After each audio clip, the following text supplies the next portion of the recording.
Sup everyone, welcome back to another video. Today we're gonna have the camera here on because I want to talk about this issue, and actually this issue didn't come up as a topic of discussion, at least not a worthy one, until recently on my stream, and it really sparked this idea in me that we need to talk more about Geo, mainly because right now I think for the most part it is a heavily underutilized element, not because it's worthy of being utilized or something. I'm not saying like, oh, it's heavily underutilized, you guys should use it. No, it's heavily underutilized for good reason.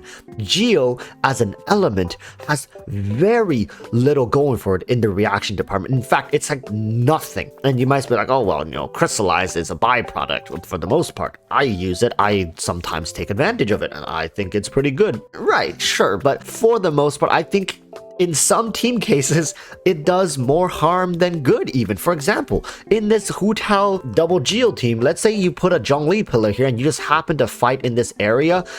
Sometimes this Geo pulsing ends up taking the pyro from Hu Tao, and by the time Xingqiu's hydro arrives, it's gone, and then another crystallize happens. It can really ruin some rotations. Of course, it's a very minor issue every now and then, like not gonna be game breaking. This team is still heavily busted, but I'm just saying, right? For the most part, Genshin Impact is a game that revolves around its somewhat complex combat system in the reaction system, and having an element such as Geo with crystallize somehow feels counterintuitive to the thing that Hoyoverse has been trying to establish in the game. And for the most part, I think even Nemo with its viridescence and swirl somehow feels less disruptive for the most part to the teams that they are a part of. So why is it that Geo is end up stuck in this situation where you really only run Geo for its resonance nowadays? Yeah, I gotta give it to Geo. It has a very powerful resonance. For the most part, I would say this is arguably one of the top 3, maybe top 2 resonance in the game. Some people might even say this is stat for stat the best resonance in the game, right? And you can't really argue with it. I think some people would say double pyro is still going to be really good, but nowadays with more and more characters that scale off of different stats, it could start seeing less and less usefulness. Whereas this one, for the most part, as long as you're running double Geo, you likely will be having some sort of Geo damage, which benefits from the Geo resistance shred. All in all, it's a great stat boosting resonance, and that's pretty much it. That's where Geo stops. And remember, we're not talking about Geo characters. You can't be coming out here and be like, well, Ito is one of the best DPS in the game, and there's Zhongli in Geo, so by that definition, Geo is an amazing element. Well, right, sure, you can say Geo characters themselves don't really struggle with clearing content, dealing massive damage, or being useful, such in the case of Albedo, one of the most versatile off-field DPS in the game. But no one is building teams around crystallize. Do you guys see an issue here? You guys can't be blind to this and oblivious, right? You guys can't say, oh well, because characters work, then therefore the element is amazing. No, because no one builds crystallize. That's an issue. That is a heavily underutilized, underbuilt composition. It's because I think crystallize is somewhat of a very, very old design of Hoyoverse that just never really grew with the meta. The game, ever since, remember when Zhongli first came out, his shield was heavily underwhelming. In a way, you can say it's like a glorified crystallized shield for the most part, and people really didn't like that. And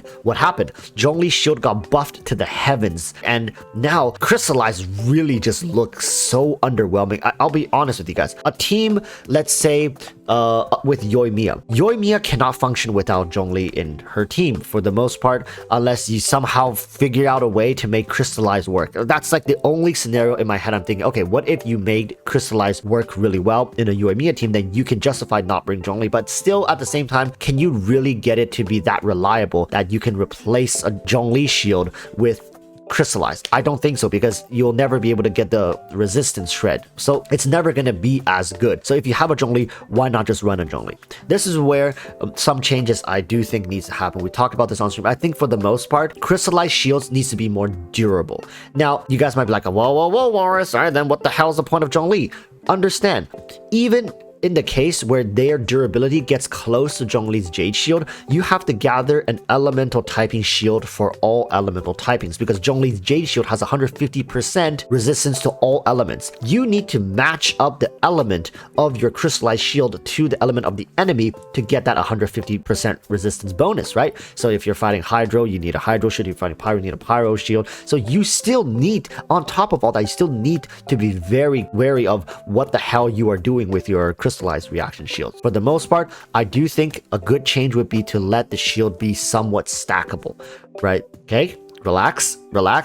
Some people are like, that's broken, that's completely broken. Then shield meta would, well, the thing is, anti-shield meta is already here, right? Think about this. We're talking about an underutilized shielding mechanic in the game. Within the scope of shielding, there are things that are here to literally counter Zhongli's shield, and to a degree where Hoyoverse straight up gave up on reducing shield amount or whatever. They just straight up went to ignoring shields. So understand, even if you have stackable crystallized shield in the current anti-shield meta, you are still getting absolutely shafted. Do you think having 4 shields all over you with crystallize is going to save you from corrosion? Don't think so, right? It's not going to affect the game in the way that a lot of people are thinking of. It'll only make crystallize more reliable, and I think that's the key word here: reliability. Right now, nobody feels safe running a crystallized shield on their units. You can be running a Yoimiya, you can't even finish your attack string before the shield is gone. You don't feel safe. You don't feel like you're actually protected. And that's where the problem all starts. If you don't feel like the shield is protecting you, what the hell is the point? Even against characters that aren't anti-shield, right? Let's just not talk about the Pyrolector, talk about the frickin' Lance, Dark Lance monsters in the Chasm. It's just talking about, let's say you're fighting Ajdaha or you're fighting Raiden Shogun. Do you feel like your crystallized shield is doing anything? No, for me, for the most part, no.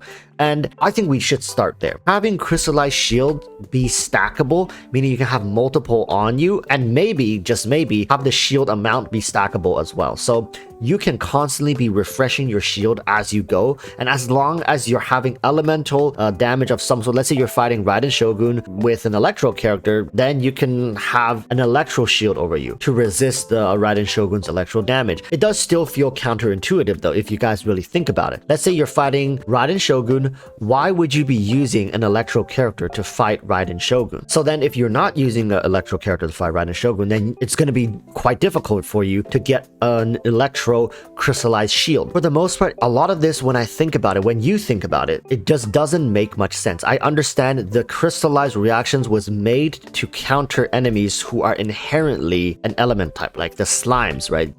It'll react off of the slimes, and then like now you got this shield. Great, perfect. But what about those enemies whose abilities are elemental typed, but who don't emit that same elemental typing when they're just on field? Granted, for the most part, to get an accurate crystallized reaction to proc and to drop the shield is also not that reliable either. And shields oftentimes don't give proper indications as how long they last or how much durability they have left, leaving you to wonder, hey, do you think I can take that next hit, or do you think the shields is going to break or time out and I'm going to get clapped in my face? For the most part, I think shielding as a whole has been left in the dust when it comes to meta, simply because Zhongli was so effective. Hoyoverse was like, you know what, we already got Zhongli, we don't need to worry about this. And it's come to a point where Dendro is coming up very soon, and Dendro likely is going to react with all the normal elements, which being like the Pyro, the Hydro, the Electro, the Cryo. I really don't know if Dendro is going to react with Anemo and Geo.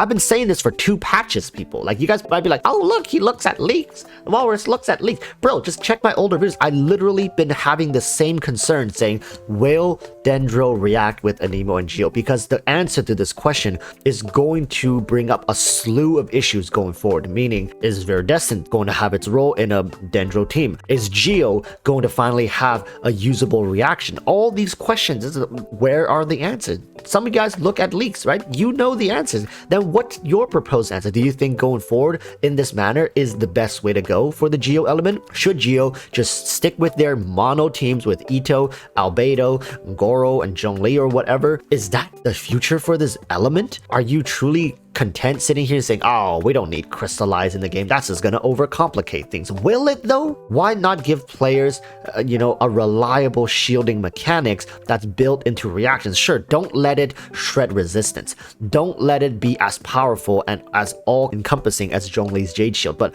at the very least, make a shield feel like a shield is all I'm saying. All right, at the end of the day, I think that there's a lot of things that needs to be balanced in this game, but when it comes to elemental typings, I think Geo is really falling behind on its reaction usage, and I think give it just a little bit of love, a little bit of attention, it could feel impactful in many ways than one. So that's my 2 cents. Please let me know what you guys think about the Geo element. Again, go easy on the whole like, oh, Ito is OP, so Geo is OP. You know, I'm really talking about its usage, right? Nobody runs crystallize. Why is that? Please give me your 2 cents as well. All right, the Neurotic Walrus, thank you guys for watching. Like, subscribe, and I'll see you guys in the next one. Till then, urge you all to stay safe. Peace, bye.